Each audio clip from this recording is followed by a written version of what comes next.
හරි මම පොඩි වීඩියෝ කරන් ආවේ මේ ගිය දවසේ මම දැන් කීප දෙනෙක්ට පොඩි ප්‍රශ්න ටිකක් තිබ්බා මේ අපි මේ Lightroom වලදී ෆොටෝස් එකපාර එක්ස්පෝර්ට් කරගත්තට ලෝගෝ එකක් එම ඇඩ් කරගත්තට අපිට ටිකක් Photoshop වලදී ඒක ටිකක් අමාරුයි නේද කරගන්න බෑ නේද වගේ ප්‍රශ්න සමහරවිට තිබ්බා. ඒකට ගොඩක් දෙනෙක් මේ විදිහට දන්නේ නැති එහෙම කරන්න පුළුවන් බව.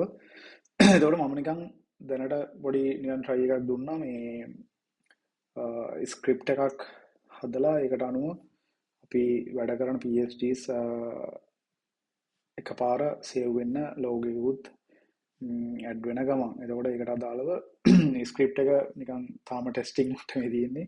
ඒ නිසා ඔයාලගේ නිකන් වටින මුකුත් ෆයිල්ස් වලට හැම එක ඇප්ලයි කරන්න එහෙම බා නිකන් ටෙස්ට් කරන්න නෝමල් මොන හරි ලොකු තේරුමක් නැති ඔයාගේ data කියන්නේ PSD ෆයිල් වලට මොන හරි ප්‍රශ්නයක් වුණාට කමක් නැති දේවල් එක විතරක් මේ ටෙස්ට් කරන්න ඊට පස්සේ පාවිච්චිට ගන්න. හරි. එතකොට මම මේක වෙන විදිහට පැහැදිලි කරන්නම්.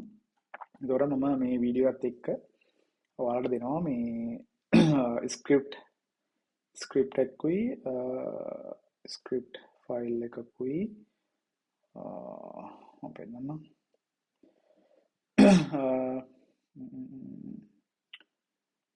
ස්ක්‍රිප්ට් එකක් එක්ක ඇක්ෂන් එකක් දෙනවා. එතකොට ඔය ස්ක්‍රිප්ට් එක PC එකට දාගන්න ඕන. ඊට මේක සපෝට් කරන්නේ මම ටෙස්ට් කරලා තියෙන 2025 අලුත් version එකත් එක්ක. ඒතර සමහරවිට පරණවත් එක මේ වැඩ කරන්න තියෙන්න පුළුවන්. ඊට පස්සේ ඇක්ෂන් එක ලෝඩ් කරගන්න ඕනේ. ඒතර මේ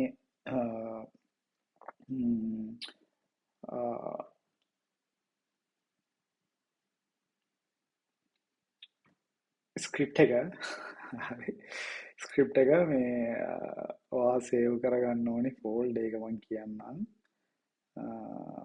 අපි බලමු මේක ෆෝල්ඩර් එක මම කියන්නම්.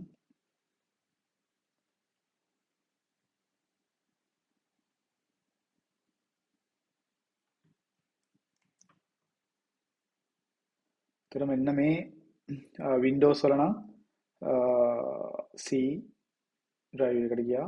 ඊට පස්සේ මේ තියෙන path එකට ගියා නම් හරි. ඊට පස්සේ මේ scripts කියන folder එකට මම දීලා තියෙන script එක දාගන්න ඕන. Mac එක නම් ඔයාලට මේ path එකට ගිහිල්ලා මේ folder එකට ගිහිල්ලා ඔයාලට ඒක script එක දෙන්න දාගන්න පුළුවන්. එතකොට Photoshop close වෙලා තියෙන්න ඕන. ඊට පස්සේ ඔයාට මම දීලා තියෙන ඇක්ෂන් එකත් ලෝඩ් කරගන්න මෙතෙන්ට. ඇක්ෂන් එකත් මෙතෙන්ට ලෝඩ් කරගන්න. ඒතකොට luxury batch export as your choice කියන ඇක්ෂන් එක ඔයාලට මෙතන දකින්න හම්බ වෙයි. ඊට පස්සේ මම මේක රන් කරන්නම්. අපි ඒක වෙන විදිහ බලමු. මොකද්ද මේ ස්ක්‍රිප්ට් එකෙන් වෙන්නේ කියන එක. හරි.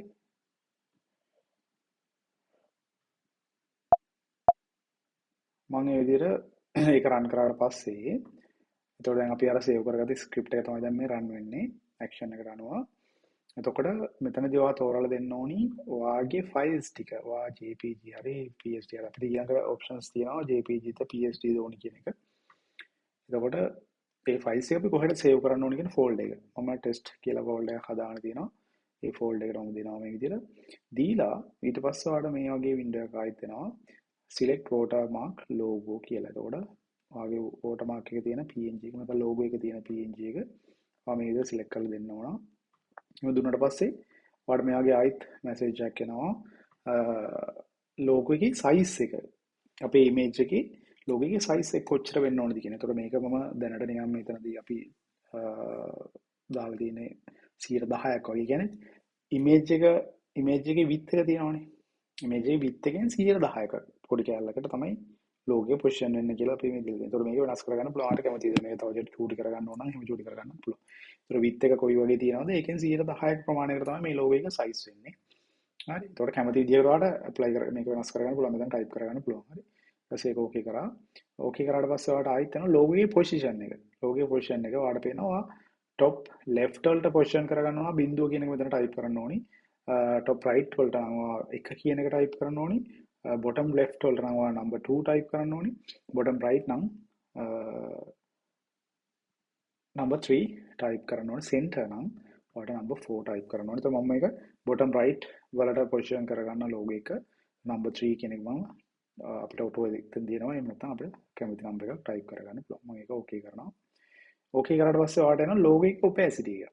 logo එක සාමාන්‍යව දන්නවා logo එක opacity එක 100%ක් තිබ්බොත් එහෙම ඒක ටිකක් අනවශ්‍ය විදිහට පේන්න ගන්නවා. ඒ නිසා මගේ 75කට 150කට ඕන 150කට වගේ එහෙම type කරලා මට okay කරන්න පුළුවන්. okay කරාට පස්සේ ඔයාලට ආයෙත් එනවා file format එක. හරි. ඒතර JPG විතරක් ඕනේ නම් ඔයාලට save කරන්න number 1 type කරලා okay කරාම හරි. ඒතකොට ඔයා හොඳට මතක තියාගන්න මේකේ තියෙන PSD ටික කොහොමද save වෙන්නේ නැහැ. වැඩ කරපු files එක කොහොමද save වෙන්නේ නැහැ. ඊට පස්සේ number 2 ඔයා PSD ටික විතරක් save කරන්න ඕන. number 2 type කරා නම් හරි 2 type කරලා okay කරා නම් හරි. ඔයාලා number 3 type කරලා JPG and PSD කියන දෙකම ඔයාලට save කරගන්නත් පුළුවන්. ඒතකොට මෙතන JPG එකේ මම තව options ටිකක් අතුලට දාලා දිනවා. එකක් sRGB profile එකට convert වෙන්න කියන එක social media වලට අදාළ settings ටික මම දාලා දෙන්නේ. ඊට පස්සේ long edge 2048 විදිහට දාලා දෙනවා. sRGB කියන profile එකට convert වෙලා resize වෙලා විදිහට යන්නේ කියලා තමයි මම JPG එක දාලා තියෙන්නේ. JPG එකේ settings ටික ඒ විදිහට. හරි. එතකොට logo එකත් apply වෙලා JPG ටික save වෙනවා. එතකොට මම number 3 දැනට දෙනවා ඔයාලට මේක පෙන්වන්නත් එක JPG and PSD both මේ දෙකම අපිට ඕනි කියලා මම ඒක okay කරනවා. හරි. අපි බලමු මොකද වෙන්නේ කියලා.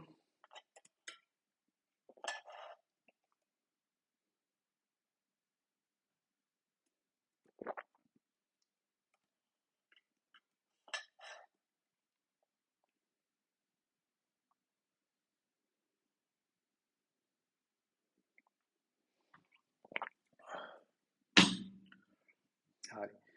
ඔය විදිහට files ටික save වෙලා දැන් Photoshop මෙතනින් close වෙලා තියෙනවා.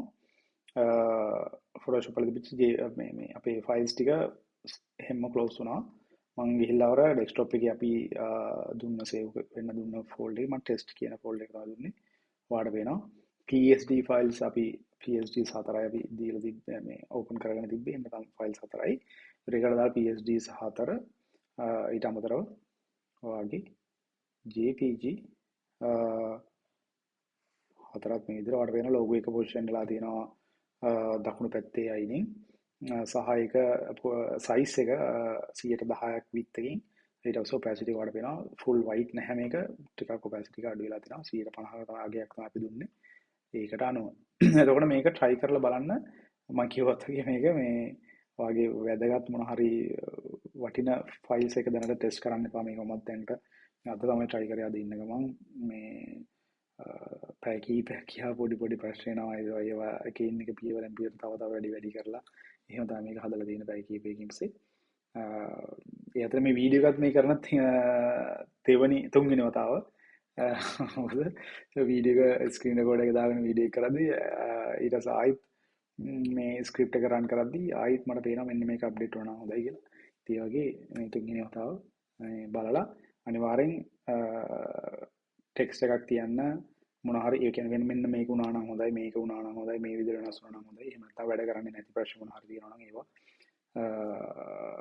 අනිවාර්යෙන් ටෙක්ස්ට් එකක් තියන්න චුට්ටක් බලලා try එකක් දෙන්න මොකද වැඩ කරනවද නැද්ද කියලා හරි මට ටෙක්ස්ට් එකක් තියන්න හරි චූටි වෙලාවක් ගියා මේ වැඩේට සමන් කැමති දැනගන්න ඔයාලගේ අදහස කොහොමද කියලා හරි